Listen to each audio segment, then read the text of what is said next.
Hello प्यारे बच्चों, कैसे हो? तो आज हम करने जा रहे हैं आपके फर्स्ट चैप्टर का रैपिड रिवीजन। इस एक वीडियो को देखने के बाद आपको पूरी चीजें एकदम से याद आ जाएंगी कि पूरे चैप्टर में क्या था, क्या रिएक्शंस थी। और ये वीडियो अगर आप एग्जाम से पहले या फिर किसी टेस्ट से पहले देखते हो तो आई श्योर यू कि आप बहुत अच्छा करोगे अपने टेस्ट में। ओके, इसमें आपको जो क्वेश्चंस होते हैं एक्सरसाइज, उसका वो डिस्क्रिप्शन बॉक्स में मिल जाएगी आपको लिंक, जहाँ पे सारे प्रीवियस और इंपॉर्टेंट क्वेश्चंस आपको मिल जाएंगे। और इस वीडियो में हम पूरे चैप्टर में हर चीज जो इंपॉर्टेंट है वो चीजें डिस्कस करेंगे। ओके, वैसे ये बात है कि एक बार आपने इस चैप्टर को एक बार पढ़ा हो, ओके, एंड वी नो आप पढ़ चुके हो। चलो तो फिर शुरू करते हैं। बहुत मजा आने वाला है, हर चीज समझ आएगी, समझ रहे हो, और बहुत अच्छा परफॉर्म करोगे। तो चलो शुरू करते हैं। ओके, तो देखो प्यारे बच्चों, केमिकल रिएक्शंस एंड इक्वेशंस, इस चैप्टर में आपने पढ़ा था कि जब चीजें रिएक्ट करती हैं तो वो कैसे करती हैं और क्या फॉर्म करती हैं। ओके, तो केमिकल रिएक्शन में आपको पता है कि क्या होता है, जो एटम्स के बॉन्ड होते हैं, जो कंपाउंड्स होते हैं, पुराने बॉन्ड्स टूटते हैं और नए बॉन्ड्स बनते हैं, मतलब एलिमेंट्स का रीअरेंजमेंट होता है। समझ रहे हो? जैसे कि हमारे पास था मैग्नीशियम प्लस ऑक्सीजन, जब ये रिएक्ट करते हैं तो क्या बनता है, मैग्नीशियम ऑक्साइड, मतलब नया बॉन्ड बनाना मैग्नीशियम और ऑक्सीजन के बीच में। ओके, और इस तरह की इक्वेशन को कहते हैं अनबैलेंस्ड इक्वेशन, क्योंकि यहाँ पे बराबर नहीं है, यहाँ पे 2 ऑक्सीजन है और यहाँ पे 1 ऑक्सीजन है, तो इसको बैलेंस करने के लिए हमने दोनों साइड 2 लगा दिया और ये इक्वेशन बैलेंस हो गई। तो हम बैलेंस करते क्यों है? ताकि law of conservation of mass को सेटिस्फाई कर सके। और मैग्नीशियम रिबन को हम साफ क्यों करते हैं रब करके? ताकि उसके ऊपर जो पहले से लेयर है मैग्नीशियम ऑक्साइड की, उसको रिमूव किया जा सके। ओके प्यारे बच्चों, बहुत बढ़िया। अब देखो, केमिकल रिएक्शन में ना कोई नया एटम बनता है या फिर पुराना एटम डिस्ट्रॉय होता है, बस उनका क्या होता है, रीअरेंजमेंट होता है। ओके, क्लियर है? इतना याद रखना।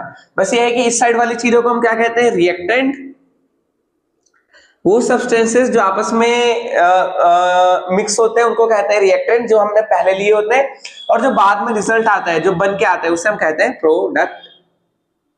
ओके प्यारे बच्चों, और केमिकल रिएक्शन की कुछ कैरेक्टरिस्टिक्स होती हैं, जैसे कि क्या होती है वो, उनमें कलर चेंज होता है, यू नो, कलर चेंज होता है। फॉर एग्जांपल अगर हम यहां पे लिखना चाहें तो आप ये देखिए, कॉपर सल्फेट है, जब इसमें आप आयरन मिक्स करेंगे तो बनेगा FeSO4 प्लस कॉपर, अलग हो जाएगा। ठीक है, तो आप लोगों को पता है ये एक डिस्प्लेसमेंट रिएक्शन है। क्यों? क्योंकि यहाँ पे आयरन ने कॉपर सल्फेट में से कॉपर को डिस्प्लेस कर दिया है, और ये होता है आपका ब्लू कलर का, और FeSO4 होता है पेल ग्रीन कलर का, मतलब ग्रीन भी लिखोगे तो नंबर मिलेंगे। ठीक है, तो कलर चेंज हो जाता है। ओके, तो एक कैरेक्टरिस्टिक है कलर में चेंज होना। और जो प्यारे बच्चों दूसरी कैरेक्टरिस्टिक है जो आपको याद रखना है कि टेम्परेचर में चेंज। टेम्परेचर में चेंज कैसे हो सकता है प्यारे बच्चों? देखो प्यारे बच्चों, टेम्परेचर में चेंज आपका रिएक्शन आइदर एक्सोथर्मिक हो सकता है या फिर एंडोथर्मिक हो सकता है, मतलब रिएक्शन में से हीट निकल सकती है तो उसे कहेंगे एक्सोथर्मिक रिएक्शन। जैसे कि जब हम कार्बन को ऑक्सीजन की प्रेजेंस में बर्न करते हैं तो क्या मिलता है, CO2 प्लस हीट, तो ये हमारा हो गया एक्सोथर्मिक रिएक्शन। और भूलने का नहीं, जो हमारा रेस्पिरेशन होता है वो भी क्या होता है, एक एक्सोथर्मिक रिएक्शन, जो कि आप कर लोगे ना। क्या होता है एक्सो, याद है? रेस्पिरेशन। रेस्पिरेशन वो हमारा एक एक्सोथर्मिक रिएक्शन है। हम सारी चीजें डिस्कस कर रहे हैं ताकि आप लोग अच्छा करो। ठीक है, याद है? C6H12O6 ये ग्लूकोज है, जब ये ऑक्सीजन के साथ रिएक्ट करता है तो क्या बना देता है, carbon dioxide, water plus H2, water plus energy.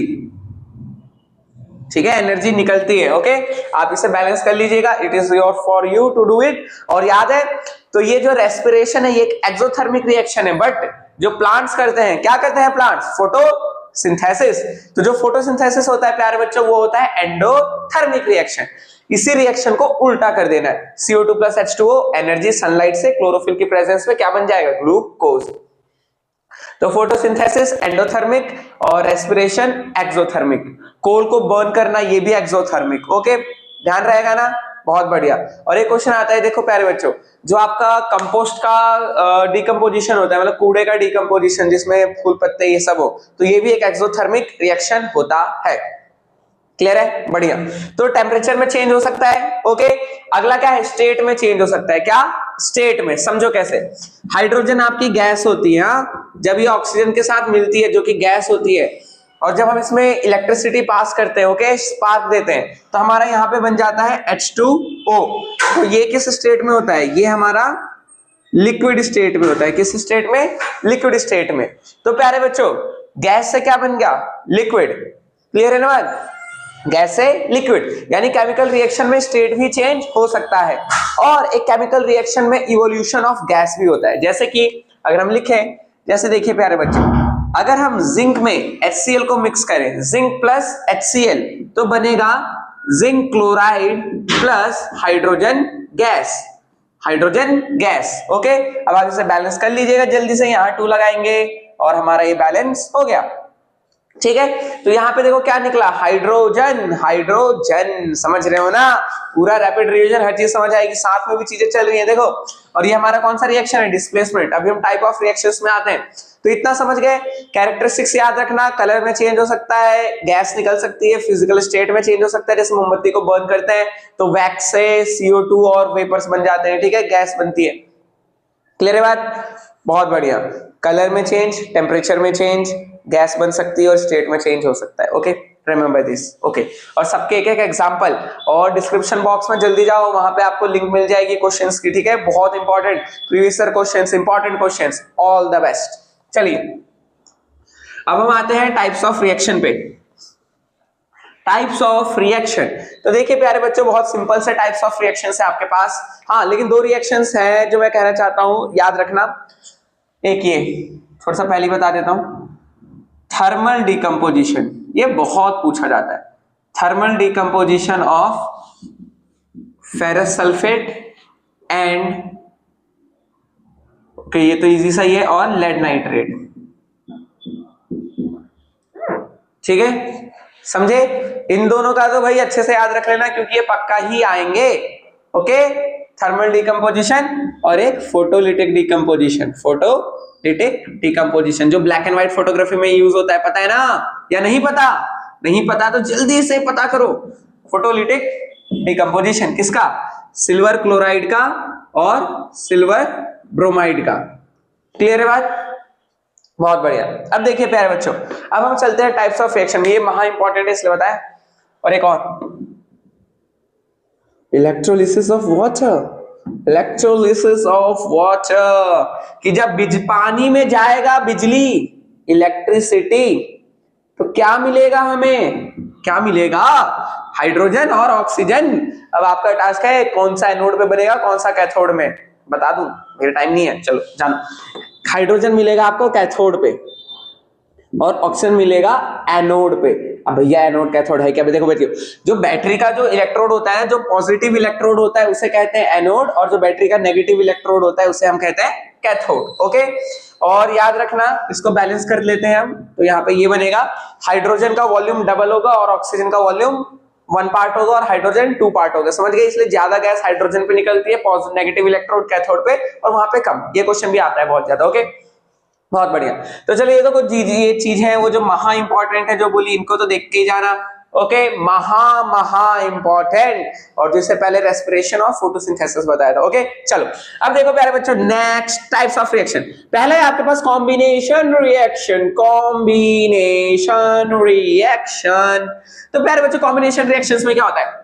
जब आपके 2 या 2 से ज्यादा सब्सटेंसेस मिलके कोई एक चीज बनाते हैं, उसको हम कहते हैं उसको हम कहते हैं कॉम्बिनेशन रिएक्शन। जब when 2 or more things combine to form a single substance, it is called combination reaction. Like carbon plus oxygen क्या बन गया भैया? CO2. It is a combination reaction. समझ गए? ये क्या है? क्योंकि कार्बन और ऑक्सीजन मिलके एक ही कंपाउंड बना रहे हैं, CO2, so it is a combination reaction. बहुत बढ़िया। और कोई सोचो, जल्दी जल्दी खुद से एक एग्जांपल लिखो। अरे जो हमने शुरू में ही लिखा था, मैग्नीशियम प्लस ऑक्सीजन MgO, ये याद है, व्हाइट कलर का होता है, ठीक है, व्हाइट पाउडर। तो magnesium plus oxygen, let's balance it out, okay. तो ये भी हमारा कॉम्बिनेशन रिएक्शन है, डेफिनेशन भी समझ गए, ठीक है। इसमें क्या होता है, बॉन्ड ब्रेक होकर नए बॉन्ड बनते हैं और 2 या उससे ज्यादा सब्सटेंस मिलकर कोई एक ही चीज फॉर्म करते हैं, that is called combination. Combine हो रहे हैं, दे आर कंबाइनिंग, ओके। बहुत बढ़िया। तो ये कॉम्बिनेशन हो गया। अब इसके बाद क्या है हमारे पास, इसके बाद क्या है हमारे पास, क्या है इसके बाद है हमारे पास डीकंपोजिशन। डीकंपोजिशन ये भी बड़ा इजी सा है भैया, आपने तो पहले ही बता दिया यहाँ पे, ठीक है। डीकंपोजिशन में क्या होता है प्यारे बच्चों, आपका एक सब्सटेंस एक से ज्यादा चीजों में ब्रेक हो जाता है। क्या ब्रेक, डीकंपोज मतलब टूटना, डीकंपोज मतलब टूटना। जैसे कि देखिए कैल्शियम कार्बोनेट, कैल्शियम कार्बोनेट जब आप इसको हीट करोगे तो क्या मिलेगा भाई, calcium oxide plus plus plus carbon dioxide, ठीक है। तो ये हमारा एक क्या है, decomposition reaction, calcium oxide plus carbon dioxide. इनका नाम याद है ना, इसको क्या कहते हैं, क्या कहते हैं, लाइमस्टोन। इनके नाम इंपॉर्टेंट है, लाइम स्टोन और कैल्शियम कार्बोनेट, लाइमस्टोन कॉमन नाम है। कैल्शियम ऑक्साइड का क्या नाम है, क्विक लाइम, क्या या just lime, quick lime, calcium oxide. और याद रखना ये किस चीज में इस्तेमाल होता है बनाने में, ये होता है हमारा व्हाइट वॉशिंग में। किसमें, व्हाइट वॉशिंग, ये इंपॉर्टेंट क्वेश्चन है। व्हाइट वॉशिंग में किसका इस्तेमाल करते हैं, कैल्शियम ऑक्साइड का, लेकिन सीधे कैल्शियम ऑक्साइड का नहीं, कैल्शियम ऑक्साइड को पहले हम पानी में डालते हैं, ये भी लिख लीजिए। जब कैल्शियम ऑक्साइड को हम पानी में मिलाते हैं तो बनता है कैल्शियम हाइड्रोक्साइड, कैल्शियम हाइड्रोक्साइड। तो कैल्शियम, और ये भी एक एक्सोथर्मिक रिएक्शन है, जब हम कैल्शियम ऑक्साइड को H2O में मिलाते हैं तो कैल्शियम हाइड्रोक्साइड बनता है प्लस हीट भी निकलती है, तो हो सकता है आ जाए। तो ये एक एक्सोथर्मिक रिएक्शन है, जबकि ये वाला एंडोथर्मिक है क्योंकि यहाँ पे हीट देनी पड़ रही है, कैल्शियम कार्बोनेट का डिकम्पोजिशन। ओके, तो यहाँ पे देखो कैल्शियम ऑक्साइड H2O के साथ रिएक्ट करता है, कैल्शियम हाइड्रोक्साइड बनाता है, क्या, कैल्शियम हाइड्रोक्साइड। और कैल्शियम हाइड्रोक्साइड की पुताई होती है व्हाइट वॉशिंग दीवारों पे। और फिर क्वेश्चन बनता है कि बाद में शाइन क्यों करने लगता है, क्योंकि प्यारे बच्चों जब आपका ये कैल्शियम हाइड्रोक्साइड एटमॉस्फेयर में प्रेजेंट कार्बन डाइऑक्साइड के साथ रिएक्ट करता है तो फॉर्म कर देता है दोबारा से क्या, कैल्शियम कार्बोनेट। और कैल्शियम कार्बोनेट आपका चूना पत्थर, ठीक है ना, लाइमस्टोन, वो चमकता है तो एक बहुत पतली सी लेयर बन जाती है कैल्शियम कार्बोनेट की, जिसकी वजह से दीवार में एक शाइन आ जाती है, व्हाइट शाइन, इसलिए से कहते हैं व्हाइट वॉशिंग। बढ़िया। और सीमेंट बनाने के लिए भी ये यूज होता है, याद रखना, calcium oxide is also used for making cement, cement में इस्तेमाल होता है। तो ये इंपॉर्टेंट क्वेश्चन है जो आपको याद रखना है, ये एनसीईआरटी का इंपॉर्टेंट क्वेश्चन है। Okay, alright, that's great. तो ये आप समझ गए डिकम्पोजिशन। डिकम्पोजिशन में इन दोनों को FeSO4 और लेड नाइट्रेट का, इसमें ब्राउन कलर की फ्यूम्स निकलती हैं, याद रखना किसकी होती है, nitrogen dioxide NO2। Remember it, जल्दी से कॉपी खोलो और इसे बार बार लिखो।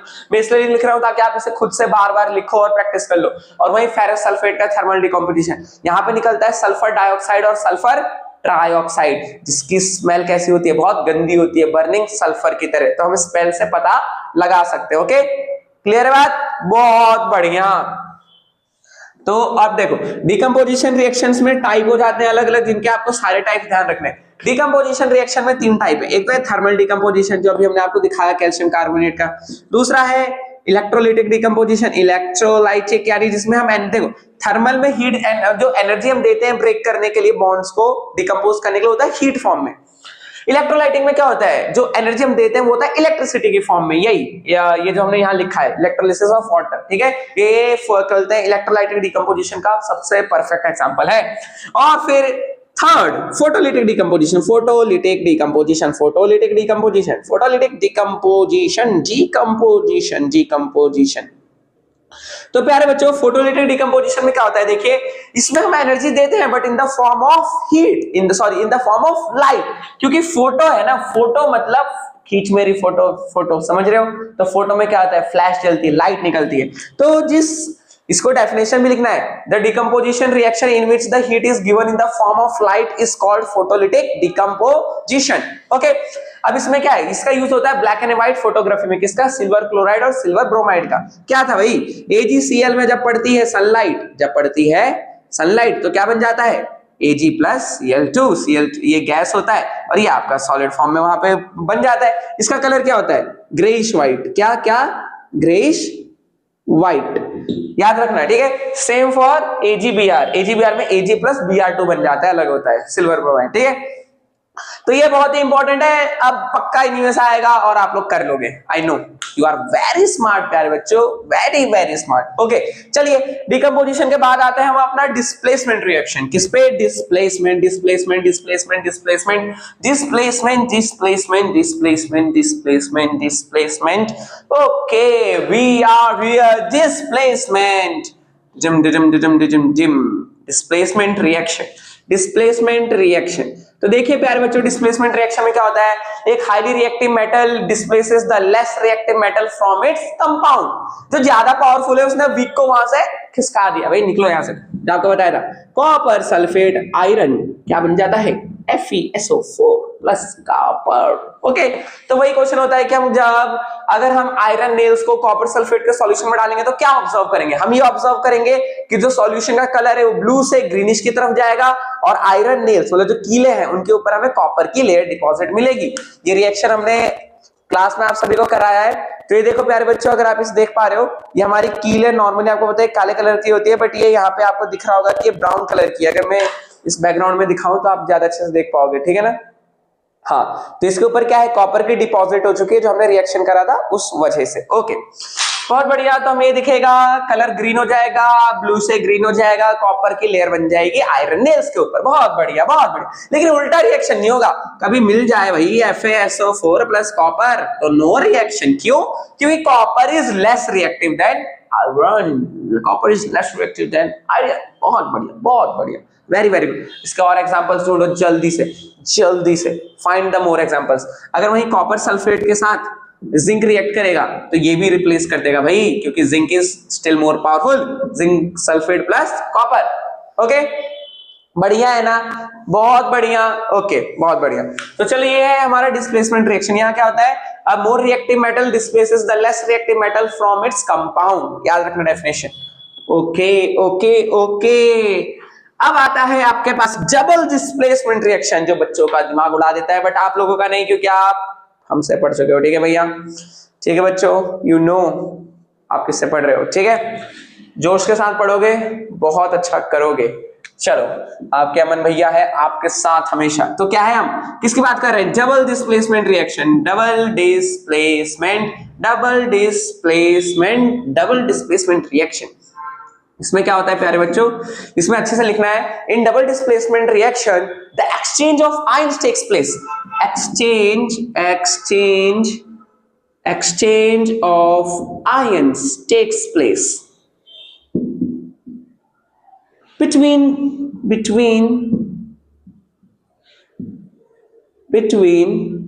reactants, या रिएक्टिंग कंपाउंड भी लिख सकते हैं। ठीक है, in this type of reaction exchange of ions takes place between reactants। मतलब इसमें क्या होता है, जो आपके रिएक्टेंट्स होते हैं वो उनके आयंस अलग अलग सेपरेट होते हैं और वो एक नया कंपाउंड फॉर्म कर लेते हैं। ओके, अब देखो प्यारे बच्चों, डबल डिस्प्लेसमेंट दो तरह का हो सकता है। एक तो हो सकता है आपका प्रेसिपिटेशन रिएक्शन, मतलब एक ऐसा रिएक्शन, प्रेसिपिटेट पता है या नहीं पता, बता देते हैं अभी। प्रेसिपिटेशन रिएक्शन देखो, कुछ डबल डिस्प्लेसमेंट रिएक्शन ऐसे होते हैं जहां पे प्रेसिपिटेट बनता है। कोई बच्चों भैया प्रेसिपिटेट क्या होता है, तो हम पहले बता देते हैं, पहले ध्यान से सुनना। प्रेसिपिटेट एक वो सब्सटेंस होता है जो फॉर्म होता है जो कि सॉल्यूशन से सेपरेट हो जाता है। शॉर्ट में बोले तो मान लो आपने दो चीजों को मिक्स करा, दो चीजें मिक्स हो गई, बट कुछ ऐसी नई चीज बनी जो सॉल्यूशन में मिक्स नहीं हो रही है, वो एक अलग से इकट्ठा हो गया। ठीक है, सॉलिड। तो a precipitate is a solid substance which separates out from the solution. It is a solid substance which separates out from the solution. That is why it is called precipitate. तो अगर हम example में बात करें, ठीक है, देखो silver nitrate AgNO3 plus sodium chloride NaCl। तो यहां से बनता है आपके पास AgCl plus NaNO3 plus NaNO3, और ये हमारा क्या है, एक double displacement reaction. Double displacement reaction. Okay मेरे बच्चों, एक और डबल डिस्प्लेसमेंट रिएक्शन कहते हैं, क्योंकि दो याद होने चाहिए आपको, हर चीज में बता रखा है। ठीक है, sodium sulphate Na2SO4 plus barium chloride BaCl2। ठीक है, तो यहां पे बनता है आपके पास barium sulphate plus sodium chloride NaCl। अब बेरियम को एक होता है हमारे पास व्हाइट PPT। तो ठीक है, प्रेसिपिटेट बन गया ये हमारे पास बेरियम सल्फेट। ओके, ये सॉलिड बनेगा और व्हाइट कलर का होगा, अलग से मिल जाएगा हमें। ओके, समझ रहे हो। अब यहाँ पे देखो, एक होता है डबल डिस्प्लेसमेंट रिएक्शन जिसमें फॉर्म नहीं होता है प्रेसिपिटेट। एग्जांपल देखिए, इसको मिटा देते हैं हम।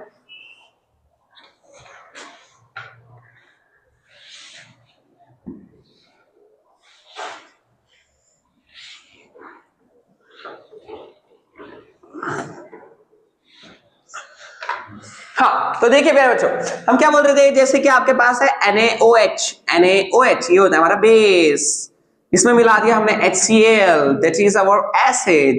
अभी इतना जानने की जरूरत नहीं, बस इतना पता हो ये बेस है या एसिड है। जब ये रिएक्ट करता है तो हमारे पास बनता है NaCl plus H2O, NaCl plus H2O।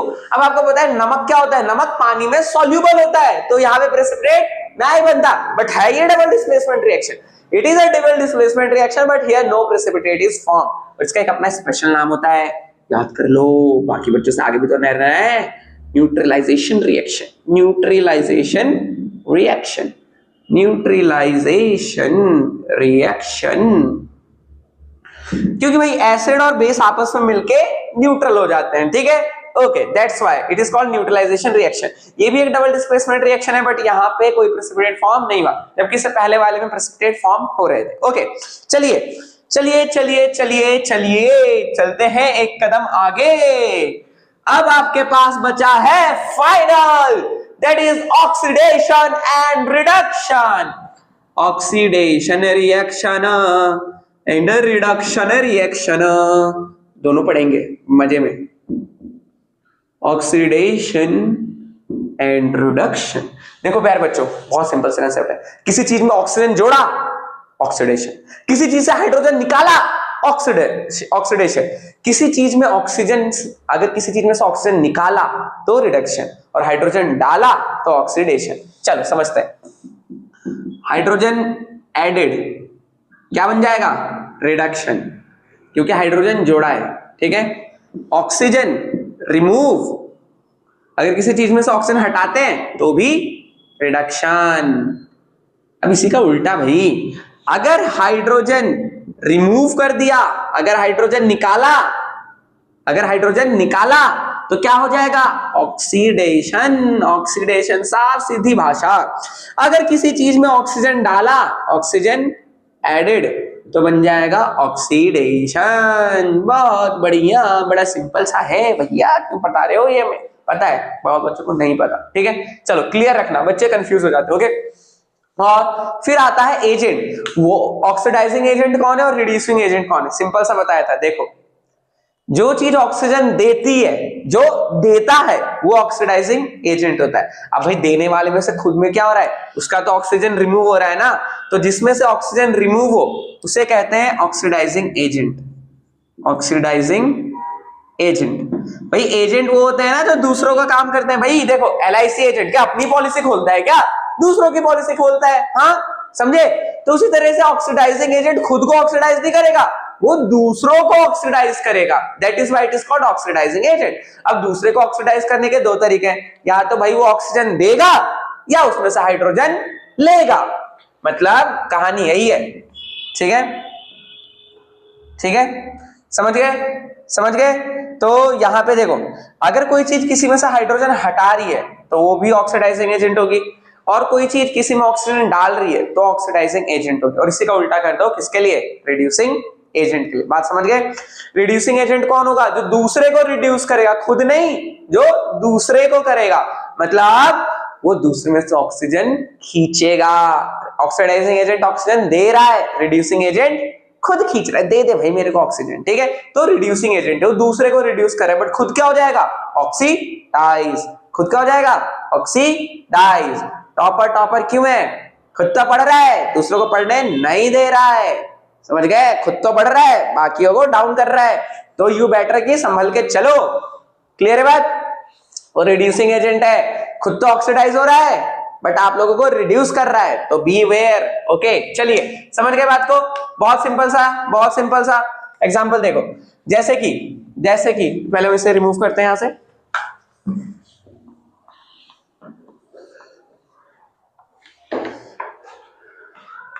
देखो, जैसे कि हमारे पास है कॉपर ऑक्साइड प्लस हाइड्रोजन, तो यहां पे हमें मिलता है कॉपर प्लस H2O। अब देखना बच्चों, एक चीज और यहाँ पे कलर भी याद रखना। देखो, कॉपर ऑक्साइड होता है ब्लैक कलर का, किस कलर का, ब्लैक कलर का। तो एग्जाम में ये भी कई बार क्वेश्चन बन जाता है कि कॉपर को हमने हीट करा तो बताओ क्या होगा, वहां पे बनेगा कॉपर ऑक्साइड जो कि ब्लैक कलर का होगा, जबकि कॉपर क्या होता है, red brown, red brown, red brown. अब बताओ भाई यहाँ पे कौन ऑक्सीडाइज हुआ और कौन रिड्यूस हुआ। तो देखो भाई, कॉपर ऑक्साइड में से ऑक्सीजन निकल रही है, कॉपर ऑक्साइड में से ऑक्सीजन निकल रही है, तो कॉपर ऑक्साइड का क्या हो रहा है, रिडक्शन। कॉपर ऑक्साइड का क्या हो रहा है, रिडक्शन। ओके, और हाइड्रोजन में ऑक्सीजन जुड़ रही है, तो हाइड्रोजन का क्या हो रहा है, ऑक्सीडेशन। अब बच्चे मिस्टेक क्या करते हैं, वो लिख देते हैं ऑक्सीडेशन में क्या लिख देते हैं भाई, वो क्या लिखते हो, H2। अरे भाई H2O तो ऑक्सीडेशन होने के बाद बन रहा है ना, हो किसका रहा है, हाइड्रोजन का, तो हाइड्रोजन का ऑक्सीडेशन, CO का रिडक्शन। अब आ जाएगा इसमें ऑक्सीडाइजिंग एजेंट कौन है और रिड्यूसिंग एजेंट कौन है, तो आपको पता है, क्या पता है, क्या पता है, जो ऑक्सीजन देता है वो क्या होता है, ऑक्सीडाइजिंग एजेंट। तो CO क्या है हमारा, ये है हमारा ऑक्सीडाइजिंग एजेंट। एकदम परफेक्टली क्लियर हो गया होगा ना। देखो ऑक्सीडाइजिंग एजेंट है, खुद क्या हो रहा है, रिडक्शन इसका, मतलब ये अपना ऑक्सीजन दे रहा है, ले नहीं रहा है, दे रहा है, तो ये क्या है, ऑक्सीडाइजिंग एजेंट, क्योंकि दूसरे को दे रहा है। उसी तरह H2 का क्या है, H2 ऑक्सीजन ले रहा है, क्या ले रहा है, दूसरे को क्या कर रहा है, रिड्यूस। खुद तो ऑक्सीडाइज हो रहा है, खुद तो ऑक्सीडाइज हो रहा है, बट दूसरे को रिड्यूस कर रहा है, तो ये हमारा क्या हो गया, reducing agent, reducing agent. Clear है बात, परफेक्ट, बहुत बढ़िया, यही है कहानी। इसके अलग अलग क्वेश्चंस प्रैक्टिस कर लेना, मैग्नीज ऑक्साइड वाला MnO2। ओके, चलो बहुत बढ़िया। अब लास्ट चीज है आपका रेंसिडिटी। क्या, रेंसिडिटी क्या होता है, ध्यान से समझो प्यारे बच्चों। Slow aerial oxidation of oil and fat present in the food is called rancidity. मतलब जैसे आपका खाना होता है, उसके अंदर ऑयल और फैट होते हैं, तो वो एयर के साथ रिएक्ट करके क्या बना देते हैं, क्या बना देते हैं, उसको सड़ा देते हैं, ठीक है, बैड स्मेल आती है, तो इसी को कहते हैं रेंसिडिटी। सिंपली बोले तो oxidation of oil and fat present in food is called rancidity. खाना खराब हो जाता है, ठीक है, विकृत गंधिता इसे हिंदी में कहते हैं। अब इसको प्रिवेंट करने के क्या तरीके हैं, खाने को एयर टाइट कंटेनर में रखें, इसको फ्रीजर के अंदर रखें। ओके, और क्या है, इसके अंदर हम क्या बोलते हैं, एंटीऑक्सीडेंट्स ऐड कर सकते हैं, प्रिजर्वेटिव डाल सकते हैं, डायरेक्ट सनलाइट में नहीं रखना चाहिए खाने को। ओके, तो ये सारे मेथड से रेंसिडिटी को घटाने के लिए। अब फाइनल बनता है आपका कोरोजन। क्या, कोरोजन। ये सारे आपके ऑक्सीडेशन रिडक्शन के अंदर ही आ जाते हैं, ठीक है। कई जगह बच्चे कंफ्यूज हो जाते हैं, रिडॉक्स क्या होता है, कुछ नहीं प्यारे बच्चों, ऑक्सीडेशन और रिडक्शन रिएक्शन को ही रिडॉक्स रिएक्शन कहते हैं, दोनों को मिक्स कर दिया, जैसे आजकल नाम चलता है ना मिक्स करके। हाँ, चलो ठीक है। तो देखो प्यारे बच्चों, फाइनल है कोरोजन। कोरोजन में क्या लिखोगे, देखो, the gradual eating up of metals by the action of moisture and air is called corrosion. ठीक है, जो भी आपका मेटल सरफेस होता है वो समय के साथ खराब होता रहता है, किसकी वजह से, क्योंकि आसपास मॉइस्चर है और एयर है। ठीक है, समझ गए। द ग्रेजुअल डिग्रेडेशन भी लिख सकते हो, या फिर gradual eating up of metals by the action of air and moisture is called corrosion. अब आयरन का कोरोजन को क्या बोलते हैं, रस्टिंग। क्या, रस्टिंग। तो इसका याद रख लेना, Fe प्लस XH2, मतलब X मतलब जितने भी मॉलिक्यूल्स ऑफ वाटर होंगे प्लस ऑक्सीजन, तो ये हमारा क्या बना देगा, Fe2O3 XH2O, जो कि किसका फॉर्मूला, ये है रस्ट का फॉर्मूला। किसका, रस्ट का। अब आपको पता है कि आयरन की रस्ट किस कलर की होती है, ब्राउन कलर की होती है। किस कलर की, ब्राउन कलर की। जबकि कॉपर की रस्ट होती है ग्रीन कलर की। क्या, ग्रीन कलर की, वो भी बता देता हूं। कॉपर कार्बोनेट, ठीक है, कॉपर कार्बोनेट, हाँ, तो वहां पे मेनली कॉपर कार्बोनेट बनता है आपका CuCO3, और ये कॉपर कार्बोनेट ग्रीन कलर का होता है। तो जो तांबे के ऊपर जो जंक लगता है वो होता है ग्रीन कलर का, जबकि रस्ट पे किसका लगता है, ब्राउन कलर का, मतलब आयरन पे। तो प्यारे बच्चों, ऑल द वेरी बेस्ट। ये था आपका पूरा चैप्टर। कितनी जल्दी रैपिड रिवीजन में कितने अच्छे से कर लिया आपने। एंड आई होप कि आप लोग अपने टेस्ट और एग्जाम्स में बहुत अच्छा करेंगे और पूरे चैप्टर की क्लैरिटी मिल गई होगी। अब जल्दी से जाओ, जो क्वेश्चंस आपको दिए हैं उनकी प्रैक्टिस कर लो and you are set for it. तो मन लगा के पढ़ते रहो, कुछ बड़ा करना है, फोड़ कर आना है, पूरी मेहनत से शिद्दत से काम करेंगे और हमें सक्सेस मिलेगी। कोई नहीं रोक सकता अगर हमारी मेहनत 100% है तो मिलते हैं नेक्स्ट वीडियोस में। मन लगा के पढ़ते रहिए, आपके अपने भैया अमन भैया, एंड सी यू टुमारो।